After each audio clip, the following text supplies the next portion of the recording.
We just want to be the best at what we do, and we don't engage in any program, be it Formula One or the production of the McLaren 12C, unless we can realistically expect to be the best in the world.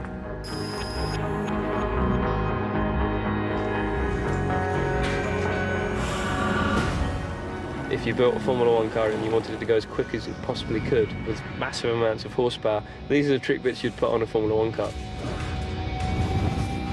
It's British engineering at its best. We are taking on the world's sports cars. Formula One has the most technically advanced gadgets. You know, it's like NASA of motorsport. I think NASA would compare themselves to us, to be quite honest. Temperatures coming out of the exhaust are approximately about 800 degrees, so we've seen problems with the bumpers melting before. To actually be here looking at the car like this at this stage of the program is unheard of. This is almost as if it's in the womb of the mother. Not even the doctor has seen it yet. This is a dirty job, but somebody's got to do it. Heavy most of the time, hot some of the time.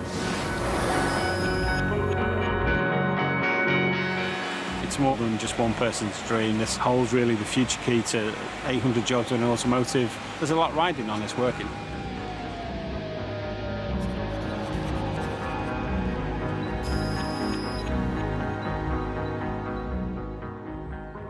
Hidden amongst the Surrey countryside lies a building like no other.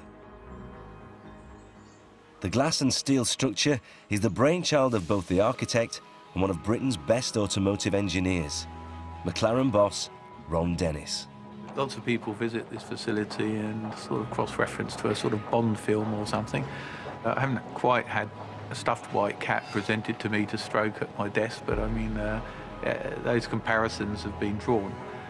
Is that such a bad thing, though? You know, I mean, what's being portrayed is someone who's clearly looking to have an incredible environment in which to take on the world. And is an environment where every detail is thoroughly thought through. Ron is obsessed with perfection. Here there's a broken tile. Most people will be annoyed and just, as I am, thinking, oh, it's a broken tile. But the reality is that when it's changed, it will be in perfection, because effectively the colour won't match. It's impossible. Tiles come in batches, therefore, you can see here, this one's been changed. Doesn't that bug you? It bugs me. Big time. It's 7:30 a.m. and one of McLaren's newest recruits is on her way to work. My name's Rachel. I'm 19 and I'm currently a trainee at McLaren. So after I've done that, then I'll become a full-time production member. There's the big McLaren sign there, which is lit up red when either Jenson or Lewis wins.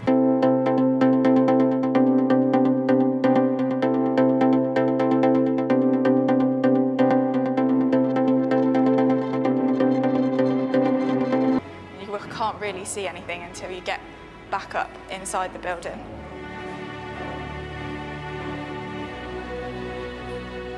This is not really a general entrance corridor like any other building would have. I thought at first it looked like Charlie and the Chocolate Factory.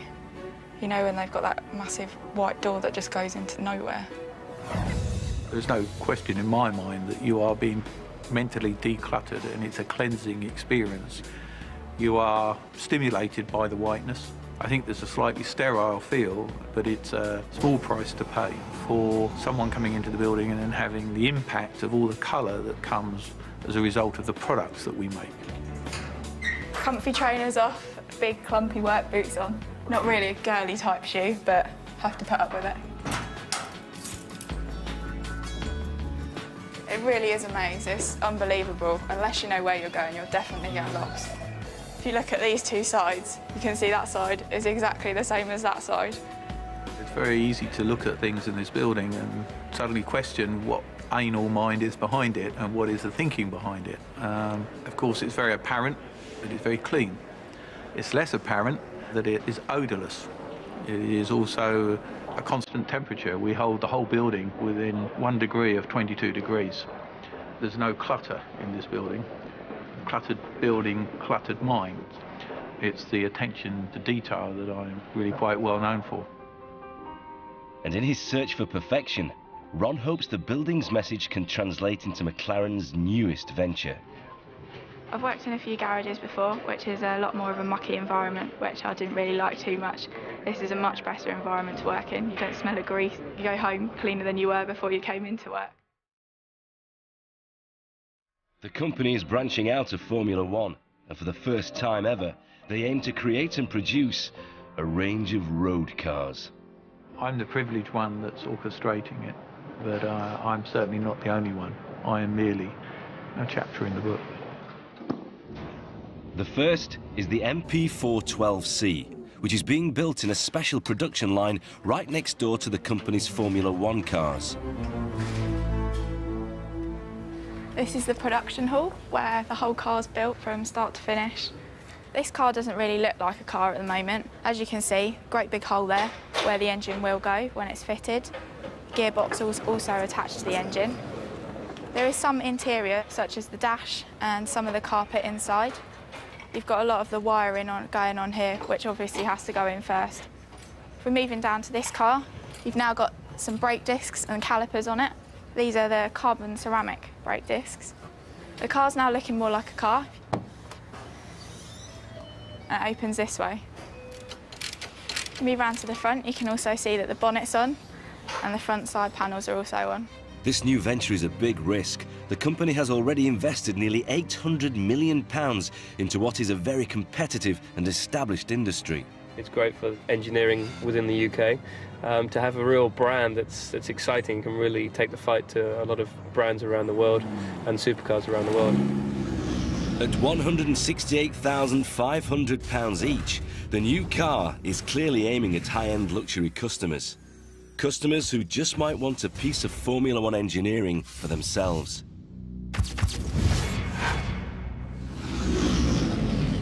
But it's a big gamble for the company. I think this represents the best of world engineering because there's definitely nowhere else in the world they're going to be able to match what our team's able to do.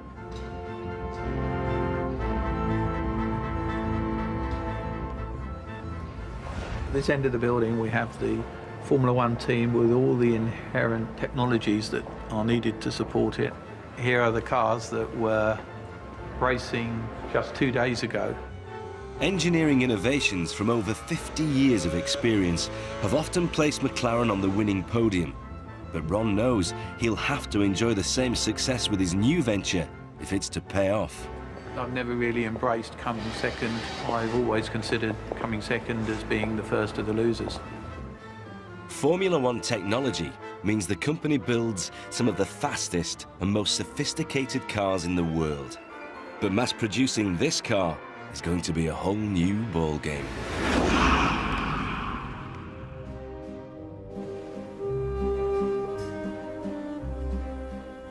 The car started life in the hands of this man and his team, Chief Designer Frank Stephenson. We're the guys that sit on the airplane. We don't watch the movies, we sketch. Or, we're sitting at a table in a restaurant, we're sketching on the napkin, we're sketching our hands. Designers, I think that's just a normal thing, is just to sketch. Car designers like Frank use all sorts of inspiration. I personally keep some of my favorite animals in the studio. Sharks. There's a horse. Love that. I love shapes. This is one of my favorite shapes. I get a lot of inspiration from looking at sculptures such as that. I'm never bored. Just walking down the street, you can find so many things, not just the shops. You can find, things on the sidewalk, the type of tiles, the paintings on the signs. There's always something to inspire you. So where'd my bike go?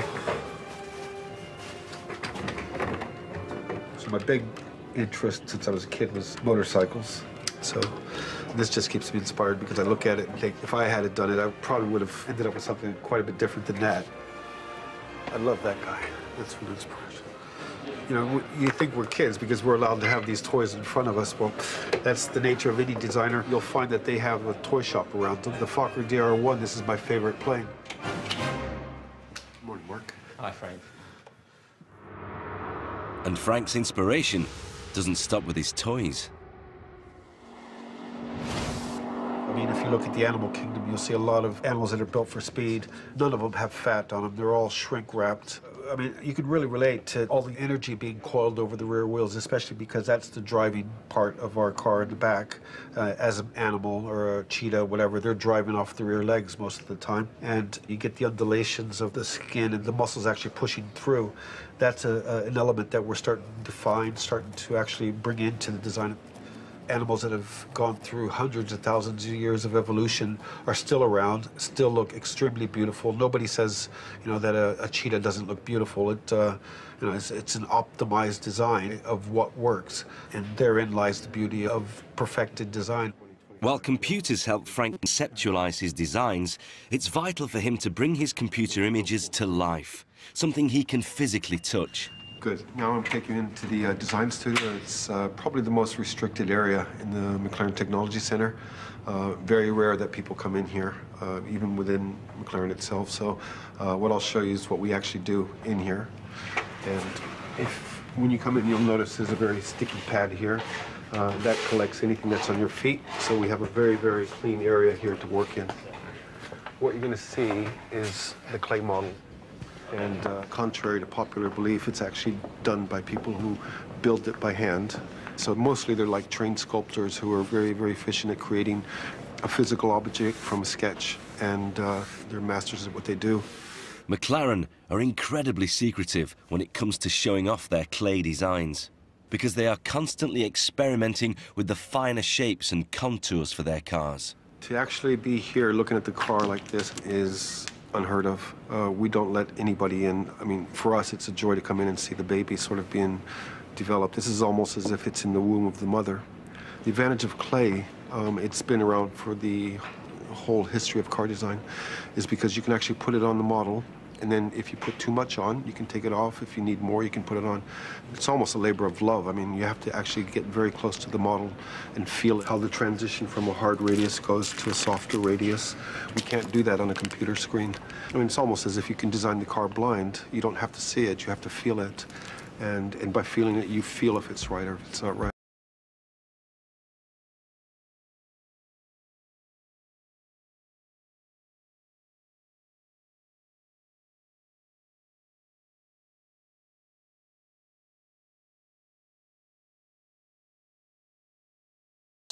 Neil Trundle has worked with McLaren for over 4 decades. You do 10, 15, 20 years of travelling, and then you kind of think you've seen every hotel and track. The passion doesn't go, but then you want to find a job at base, see the family. This is the F1 preparation area, where we prepare the cars for demonstrations, for testing, and also we prepare our old historic cars. This is MP41, the first carbon chassis Formula 1 car ever made. This is an old friend of the family. The new car has its genesis in this Formula 1 car, the first to use a lightweight material borrowed from the aerospace industry, carbon fibre. Everyone had narrow chassis, same kind of shape as this. But because of this inherently weak area here, the aluminium chassis were twisting. When we did the carbon chassis, we realised we achieved 100% stiffer chassis than had been made before. So suddenly our car was, you know, the leading technology. Some of the other teams said that it was a fragile material, that it would shatter, but all the accidents we've had in it prove that it was up to the job. And since then, carbon chassis have got stronger and stronger and safer, but this was the start of it. Not only was the company's carbon chassis stronger and safer, but it was a lot lighter, which meant acceleration and handling were greatly improved. And applying these design features to the new road car has obvious advantages. In the 1990s, McLaren set the land speed record for the fastest road car at the time, 240 miles per hour, in this, the XP5. The secret was the carbon fibre chassis, called a monocell. But it took 4,000 man-hours to make and cost the lion's share of the £600,000 price tag, so production numbers were limited. But through precision engineering, strength like this can now be mass-produced by the company at a much lower cost. how do you make a composite car, which is normally unaffordable, i.e. north of 500,000 euros, how can you make the same car for 2,000 euros? Well, that remains a closely guarded secret at McLaren. But all of the new road cars start life like this, a carbon fibre tub. This is the very first component that goes to making the car. Without the tub, the interior doesn't have anywhere to fit, and you can't put the crash structure on, you can't put the engine in, you can't put the body panels on. Everything about this tub is maximised to combine as many functions as possible into a single component. Everything has to be perfect in order for us to be able to build the car. The tub is made away from prying eyes in a factory in Austria.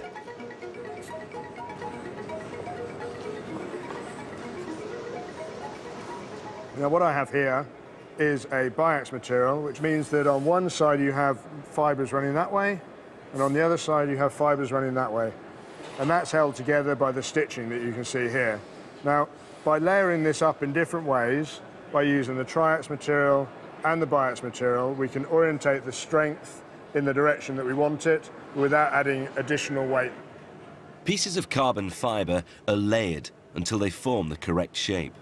This is the part of the process that I'm really excited about. It's where we actually combine the carbon fibre preforms with the resin that will hold the whole lot together and form the carbon monocell.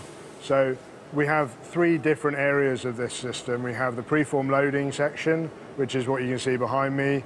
We have the transfer system, which will then take the tool from this area into the press. We then have the resin injection system, and that is where all of the clever bits are done. This machine is where a secret process injects a resin into the mould under intense pressure. Unfortunately, I can't go into too many details because it is top secret. It's the sensitive area of the tub where we really don't want everyone to understand exactly how we make what is effectively the recipe for the tub. This secret system is completely unique to McLaren and means a new tub can now be produced about every 4 hours. With this process, we've reduced the number of man-hours it takes to build the chassis from 4,000 on the F1 road car down to 4 hours on the MP412C. It makes me really proud. Once the engineers have the monocell back in the UK, the rest of the car can start to be built. The first stage of the assembly takes place at Unit 22, 2 miles from the main building. Welcome to body assembly. So this is the start of the MP412C. This is where we get the first components, the start of the production line for us. So within this unit, we're completing that monocell prior to it going to paint. The first things added to the tub are the crash structures, which help absorb energy in the event of an impact. Every car is hand-built and assembled by a team of engineers. You load these longies, you load them into here with the clamps and so what. Slide it in, put the bolts in, tighten the bolts up, jobs are good and out it comes though. It looks all technical and tricky and that, but really it's just 3 parts there. All that just to put 3 parts on. That's what the jig's for, is to make sure they're all in the right position. Many of the body parts are made from a special lightweight plastic material and are secured using an extremely strong adhesive. This allows them to bond plastic, carbon fibre and aluminium together, and is the same bonding technique used in the aircraft and space industry. Better than super glue, but you've got 2 parts to it, got the orange and the yellow sides. One's a hardener. Once it's bonded, it doesn't come apart.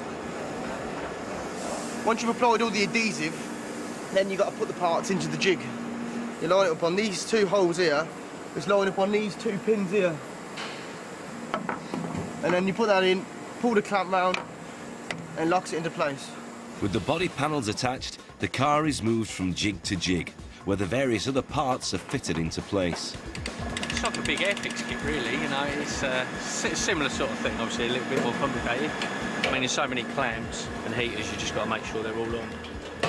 With the car's outer pillars in place, the rear body upper structure is attached. Then the side panels, which attach to the lower side of the car.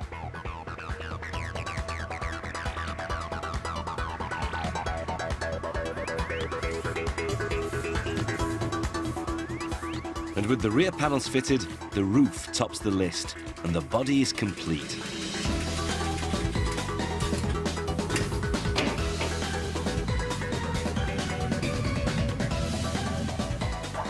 The body is then taken to a huge robot arm, which measures 356 points to make sure everything is in place to within thousandths of a millimetre. So basically the whole process time within body assembly, from getting that carbon fibre tub to a completed monocell that you see on CMM, is a total of 495 minutes. Our main aim within the facility over in MPC will be to get one car out every 45 minutes. Currently, the new car is assembled within 2 separate buildings. But to streamline the process, a new facility is being built to house everything under one roof. And if the company is to make this a viable project, they need to ramp up production from 10 to over 80 cars a week. One of the biggest challenges when you're focused on trying to build a supercar is, without question, paint quality. Painting cars is often an automated process, but here, even this is done by hand. It's going to take over 12 hours from the body first entering the paint shop until it leaves. And in this facility, attention to detail is everything. Yeah, we keep doing it till it's perfect, until every surface on this car is flat. Until all the imperfections are sorted, we won't let it go through. It can be tough, but yeah, we don't stop till we get it right. You're just fighting against dust, dirt, sweat, water. That's why we wear gloves, you know, sweat, like everything that can contaminate paint, no matter how small it is, will contaminate it.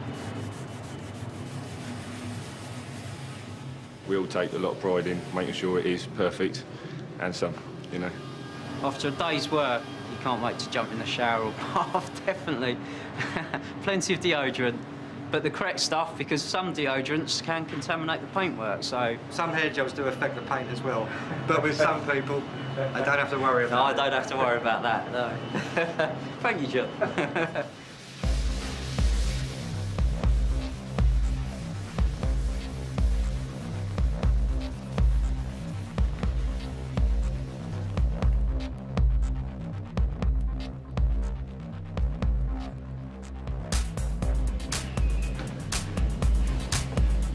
Behind the booths, paint mixer David Carter has worked in the trade for over 30 years. This is called the paint kitchen because you make stuff and create masterpieces, if you like.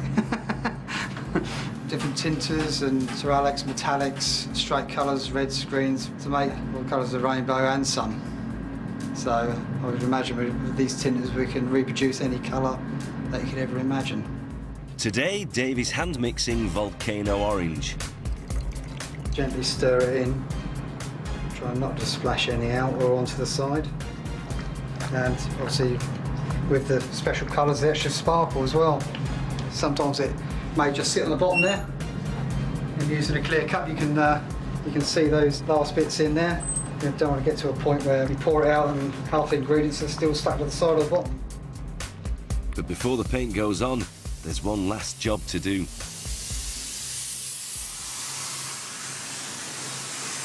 Basically, this is an anti-static gun.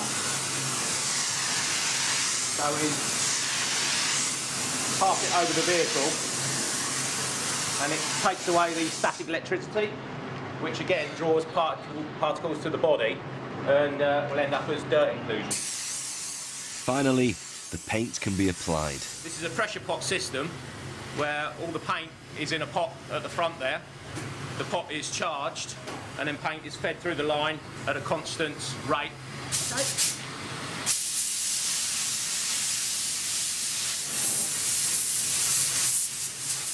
The cars come in a variety of colours, but whatever the customer chooses, they still have to pass an eagle eye.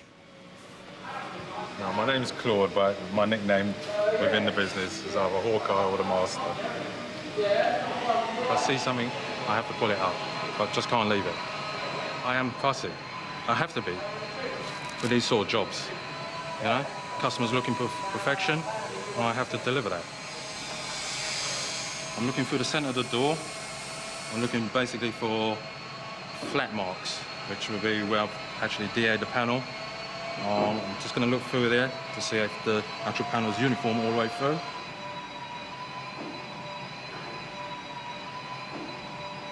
It's going to be one of those days where this panel is going to be spot on. Once painted, the car is ready for the rest of the assembly process. First is the electrics, which come in something called a loom. In this box is the wiring loom for the car in its entirety. With over 2 kilometres of cable and 2,000 individual circuits, it takes a team of 3 men to put it in place. The way we put the loom in is operator 1 sits in the middle and feeds the loom from the inside of the car to the rear, and then feeds it to me, operator 3, from the inside of the car to the front. I am literally the middleman. One feeds and one tugs. Your knees and your back, they tend to hurt after about 10-15 minutes, but it's not too much, you get used to it. I run it across the back and then make sure it's not twisted, and then once I've made sure it's not twisted, there's a fir tree up here which I plug in, and then I drop it through this gap here, work out which wires go where. It's not too bad once you've done it a few times. You get the hang of it, you get to know which plugs go which side the wiring loom's got to go in. It's the nervous system, the veins. Without loom, nothing's going to work. You have to be careful of the plugs, because they can break easily if you're a bit ham-fisted with it. But other than that, it's all right. We just work all right as a team. Everyone sort of mucks in and you just get the job done. Help everybody. Really. Help each other out where needed. It's all compact. It's like moving a stick and without breaking it. It's just a bit hard to move, get into place, try and get the plugs coming out in the right directions. And basically just getting it sitting nice so you can put the rest of the interior on top of it without wires bulging out everywhere. It can be tricky. The team fit out a loom in just 2 hours, but to hit the targets for the future, they'll be trying to do this job in 45 minutes, which means more workers and more space. Since March 2010, this purpose-built production line has emerged on the landscape right next to the main building for exactly that reason. Operations Director Alan Foster is in charge of the build. It's really only when you stand up on the hill that you actually see the true scale of the production centre. All you can see is probably the top 1/3. I mean, there's a basement underneath here. For McLaren to succeed with their ambitious business plan and recoup their costs, the new facility has to increase production to at least 2,000 cars a year. So what you've got here is general assembly. It's just a larger version of what we saw previously in the technology centre. It's a row of 18 cars on the right-hand side, 14 cars on the left-hand side that come back towards us before they move off into completion. When you open this door, you'll walk onto the production floor of McLaren Automotive. This is the new production centre for the 12C. So we've got body construction, which is just to the right of me. Just behind the wall is the new paint shop. And then, as I say, we've got general assembly and then final vehicle and line certification for the cars before they go out to the customers. You can create a facility to do today's job, but in 5 years' time, that facility possibly won't be able to do what you want to do. So then you're into large structural changes, equipment changes. Very expensive. So what we try to do is maintain openness, and there's only really 3 hard points in the complete facility: the rolling road, the monsoon and the paint shop. Everything else is completely interchangeable at almost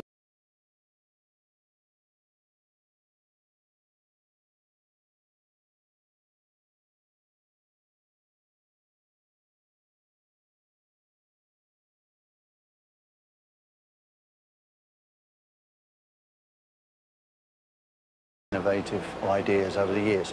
Brake steer was our secret weapon. Brake steer was a 4th pedal inside the cockpit. So conventionally, you had 3 pedals: the throttle, the brake and the clutch. We introduced a 4th pedal on the left, and in the corner, the driver could squeeze that pedal and it biased the drive to the outside wheel and enhanced the turning of the car. Well, we kept it a secret for, I think, about 6 races, and then a journalist put his camera down inside the car and he got a picture of that 4th pedal and the secret was out. But it's a great method of improving the cornering. Neil's car had an extra pedal, but the 12C does this all via computer. At this speed, the car would normally follow this line, but using brake steer allows it to follow this line. holding the apex of the corner and killing any understeer. By taking into account the speed and steering angle, the computer works out the correct trajectory.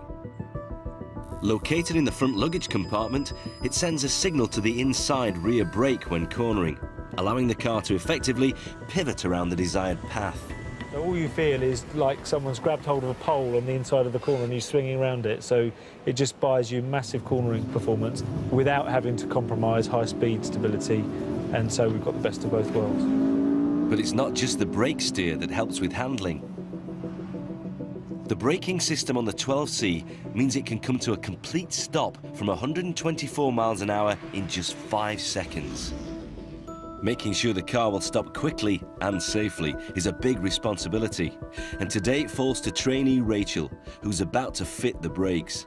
I've taken the brakes apart before, I've taken the calipers off and a couple of the discs, but I haven't done it to process. On EPP. Cool. As an apprentice, Rachel is under the watchful eye of a more experienced assembly engineer.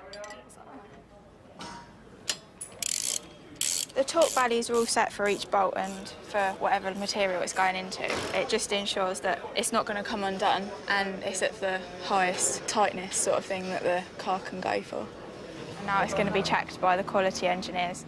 Charlie. Is that a quality man? He is a quality man. I have to make sure that their bolts are done up to a minimum, within minimum tolerance. Because it's an EPB, it's a safety critical part.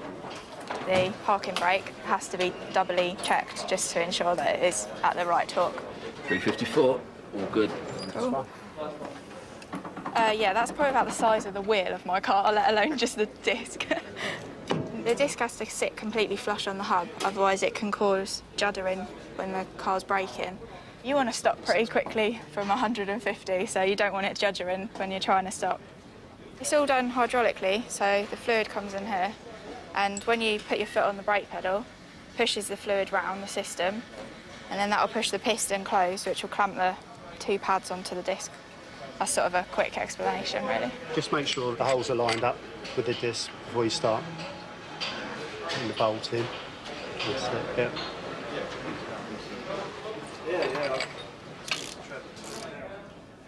I found that having small hands is quite an advantage, as a lot of the guys are ended up coming round here and going, oh, can you just get that for me, or can you just plug that in, or can't reach it.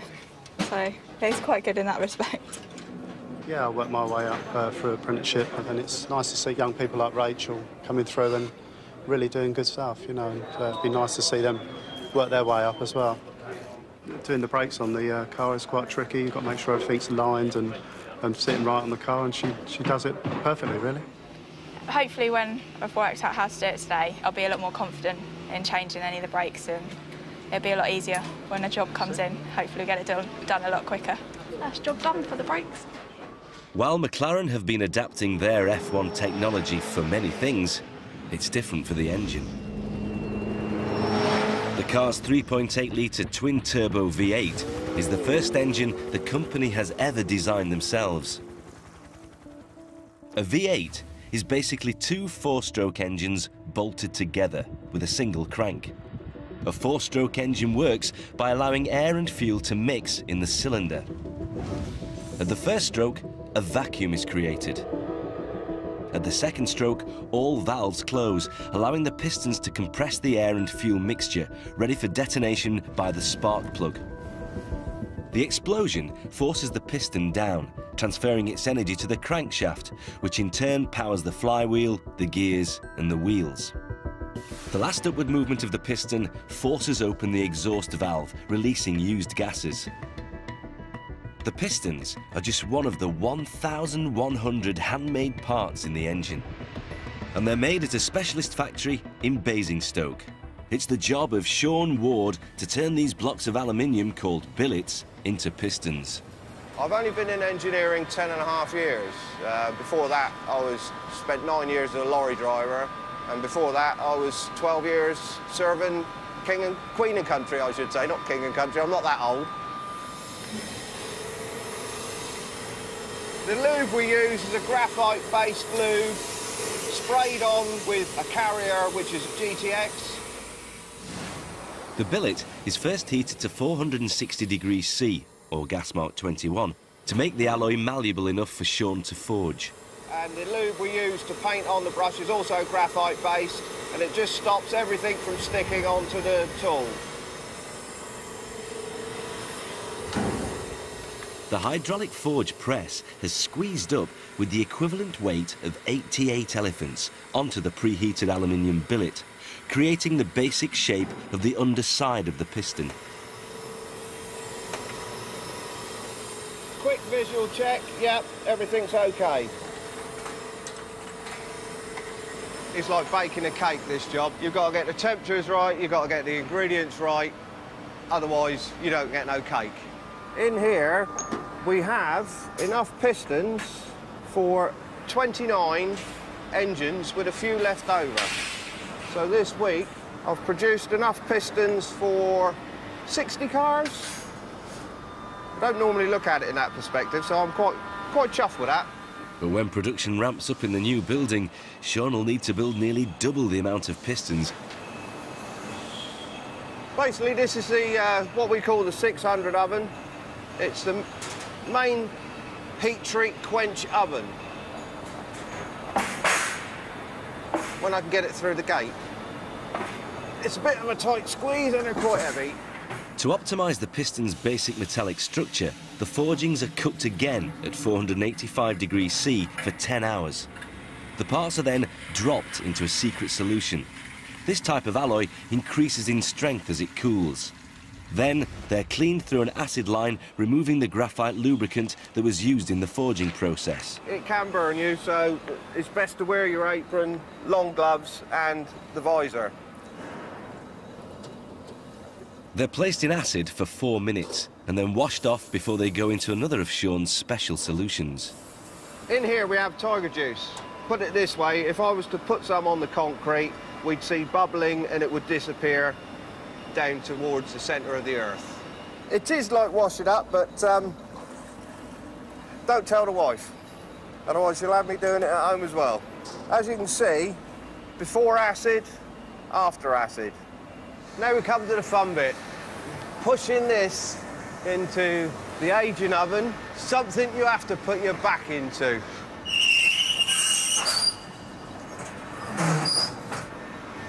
Close the door. Check the temperature. 185, job done. At full speed, each piston travels up and down 140 times a second, so precision engineering is essential. The piston goes through a process of further aging, milling and machining before being put together.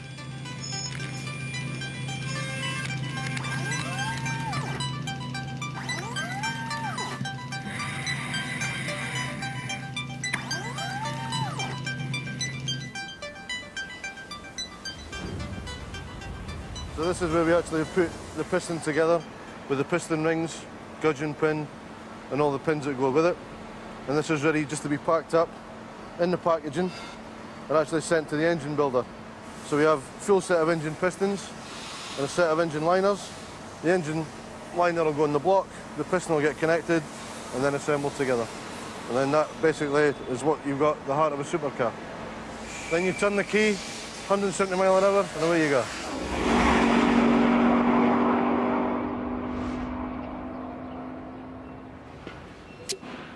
Just up the road at a specialist engine manufacturer, the rest of the parts are assembled, with the pistons taking their place in the engine head.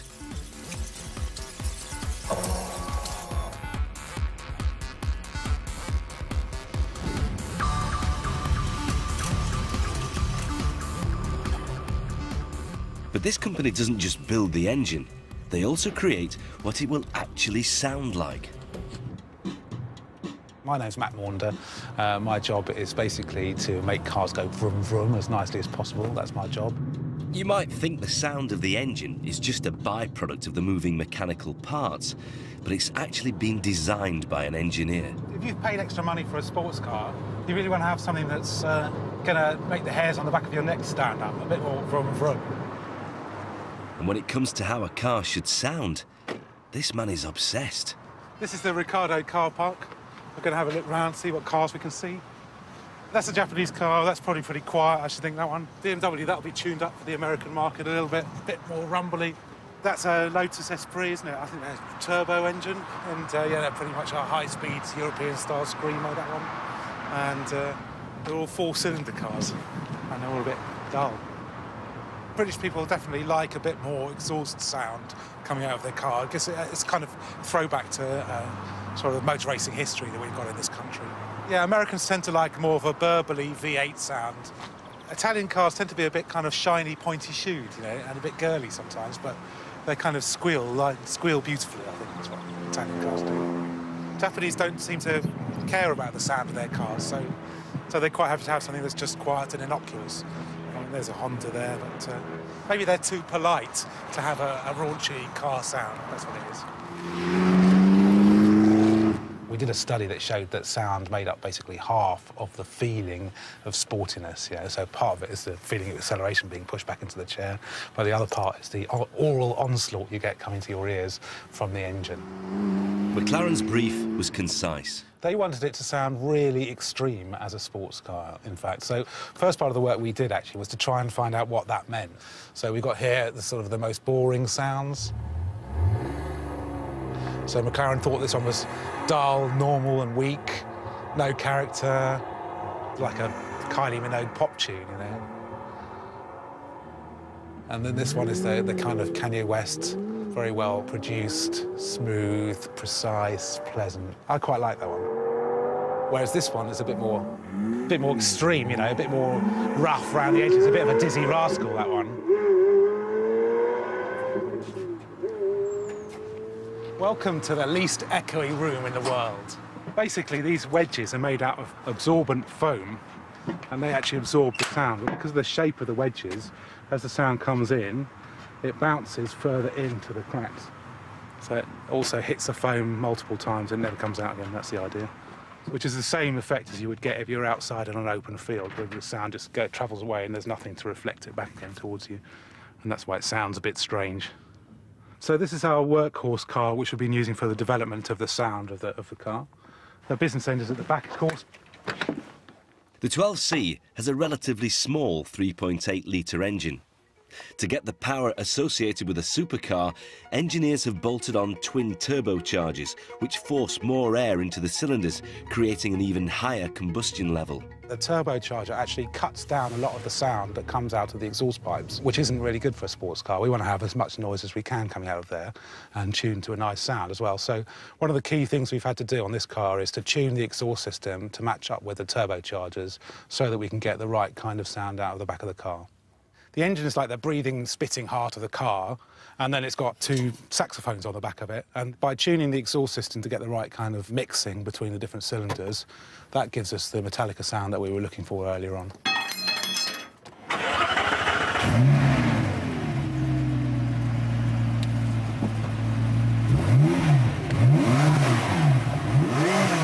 So that kind of got a bit of oomph to it, hasn't it, that? I really like that. I can really say, look, I did that. I made that car sound like this. And that just makes me feel quite proud.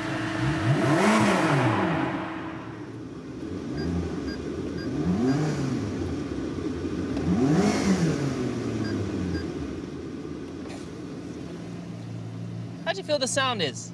I like it. Yeah? In sports mode. Really? I can't hear it. You put it in track, it's good. Oh, he's going. See ya. Give it some so I can hear what it sounds like from here. Like, just here.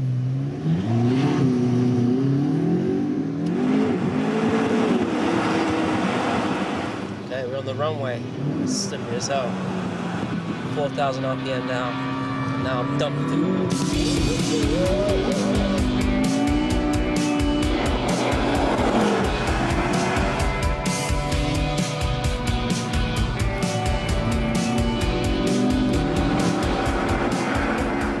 Professional racing drivers might have pushed the new car to its limit, but most customers won't be driving it on a racetrack.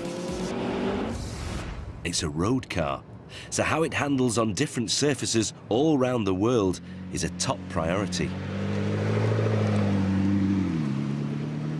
We use these secret proving grounds for two reasons. One is confidentiality, so that we can develop our product to a level where we're happy to sell it. So, you know, if we're going to make any mistakes, we want to make them in relative secrecy.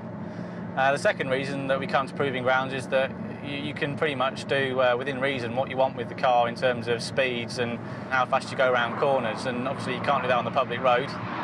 This kind of testing allows them to find and fix faults before customers do, and they use specially built roads to do it. So this surface is a specifically designed, badly maintained road. It will expose any squeaks and rattles. We're now going on to the Belgian pavé surfaces. So these generally give shorter wavelength inputs into the car and expose any kind of secondary ride issues that it might have. Or if anything is going to drop off the car, it would be here. It does rattle you around a little bit driving over these things. These are the washboard surfaces, which are quite harsh and not dissimilar to sort of cat's eyes on a motorway, but more severe. It's quite difficult with a sports car that needs to be stiff in the corners to also be compliant on the bumps. The new car has some very clever engineering, which should allow it to cope with most road conditions. At each corner of it, there are independent spring and hydraulic dampers. Fluid-filled chambers are linked to each other. As high pressure meets high pressure under roll, the chassis stiffens. But to have a more comfortable ride on a badly maintained road, hydraulic lines connect the front and back, allowing each wheel to operate independently.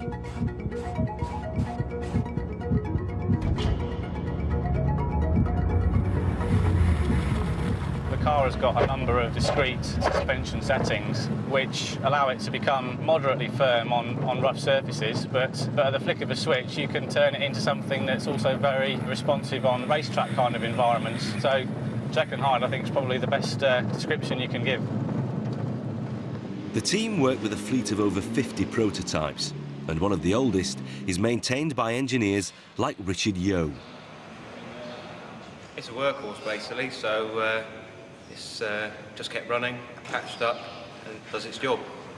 Temperatures coming out of the exhaust are approximately about 800 degrees, so we've seen problems with the bumpers melting before, so it's just a way of bypassing that and just carrying on.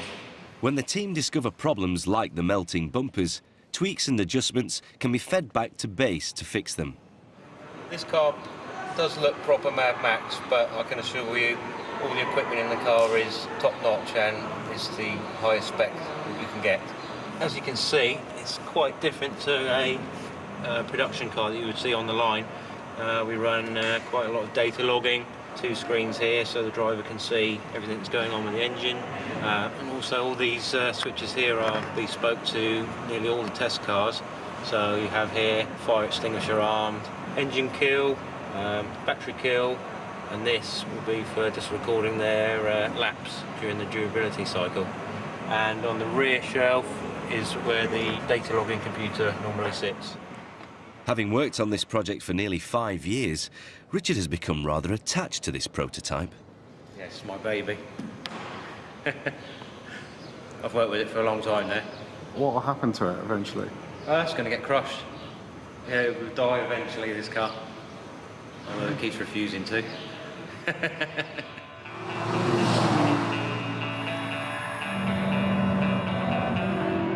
first time I went on this curve, yeah, I thought I was going to crash. To expose any weakness from high mileage wear and tear, the team put the car through the kind of stresses it would accumulate over several years. We're just doing a couple of maintenance checks before we hand it over to the nighttime driver. Yeah, we do sometimes work 24 hours if the job needs to be done. We can't be holding up production, so sometimes it's imperative that we keep going. Hopefully I'll get home before my girlfriend goes to sleep.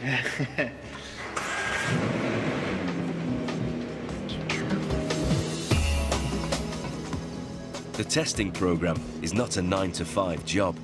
Continuously on the road, 24 hours a day, 7 days a week, the car can accumulate more than 50,000 kilometres a month. Tonight, it's the job of Rob to do the first 3-hour night shift.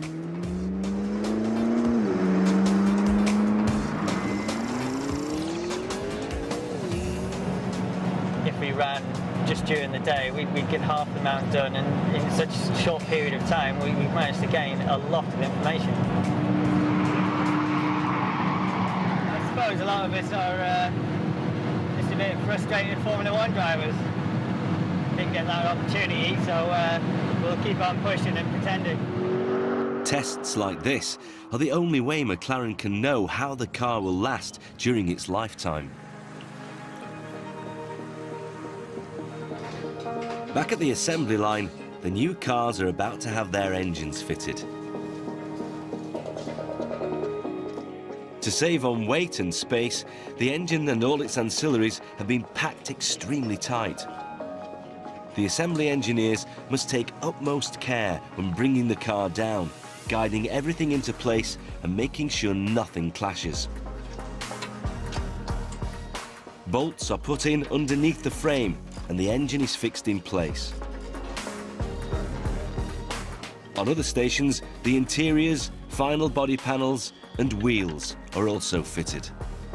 Currently, around 10 cars are rolling off the production line every week. But Operations Director Alan Foster will need to quadruple this output to meet the initial demands for delivery, and is looking forward to moving into the new McLaren Production Centre, or MPC for short. It's getting very busy. We're only about 2 weeks away from the planned move now to MPC, and frankly, we need to get into the new building very, very quickly now. My goodness, everywhere you see there are car parks. I think you could call that a pretty congested end of paint facility. Obviously, we're limited for space here. We've only got 5 spray booths, so therefore we can't get as much output as we'd like. So the new facility should be speed things up a great deal. As you can see, it's like a car park at the moment. McLaren need to start selling these cars as soon as possible in order to recoup their multi-million-pound investment. Bottom line is we need to move cars, so I want the transition from this pre-production facility into the production facility as smooth as possible. Despite the mounting pressure, the company remains a stickler for detail and continues with its drive for perfection. The casters have arrived and the suppliers changed the colour of the rubber, and that's not acceptable. It's not the colour that I ordered. So it's going back and they're going to change them. That times 400 throughout the build facility would just look too dark against the background that we've developed within MPC. The colour it should be matches the cabinet and the walls in this room. As you can see, a couple of shades too dark. With the new casters in the post, it's now just weeks before McLaren need to start delivering cars to customers, and today is the day of the big move. My plan is we will take them over in groups of 20 so that we can give them an induction. Yeah. Kind of show them station locations, etc. Cars will be going after lunch from here. By the end of play today, I expect all of my team to be out of their lockers and go to work in there tomorrow morning. Okay, thank you very much, guys. It's taken 14 months to build, and Alan realises the hard part still lies ahead. It is quite a massive move. To think that you're going to move a whole factory in less than 8 hours is quite insane, really. Body assembly and the paint teams are the first to move in, and Executive Chairman Ron Dennis is on one of his frequent inspections.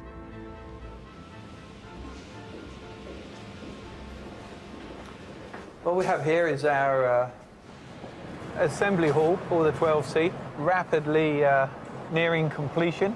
The side of the factory is dedicated to the assembly of the monocell and crash structures, and then into the paint facilities.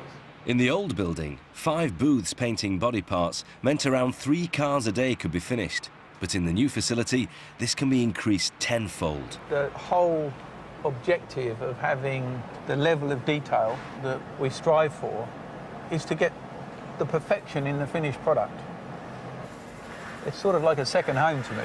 You know, I have a sense of order, an attention to detail, a desire to do things really well. And time will tell whether the approach that we've taken to producing this very unique car has worked or not. If all goes according to plan, then this new facility will enable the company to add 300 new jobs to its workforce and produce 80 cars a week to help them meet the orders they already have. and the targets for future sales.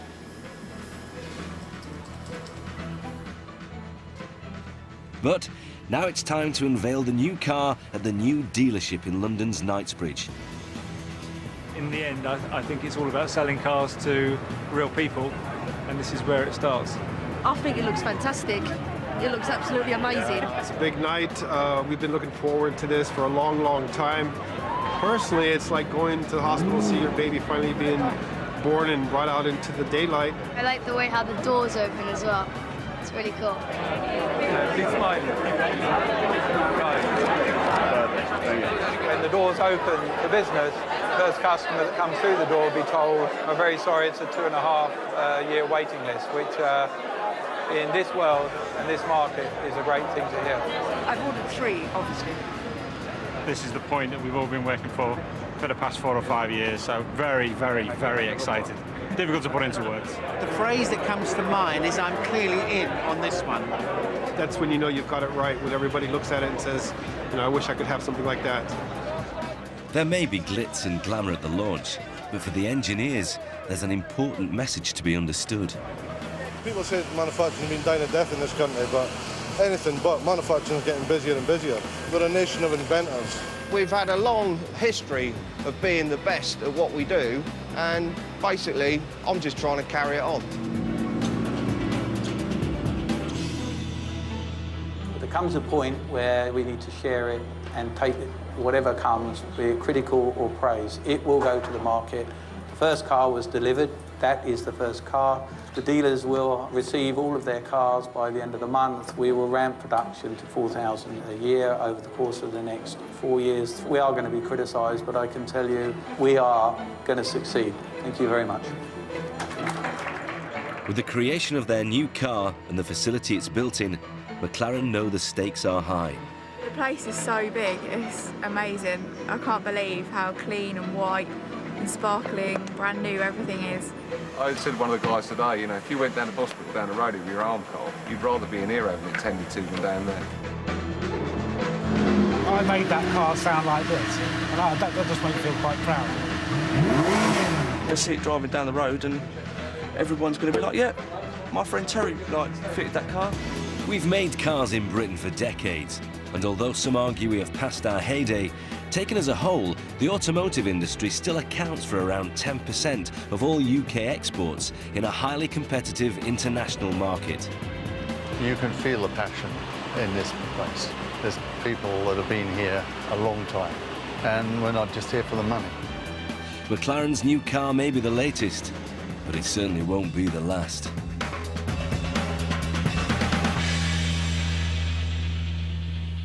In the next programme, we meet the engineers in one of Britain's most high-tech industries and discover how to build a satellite.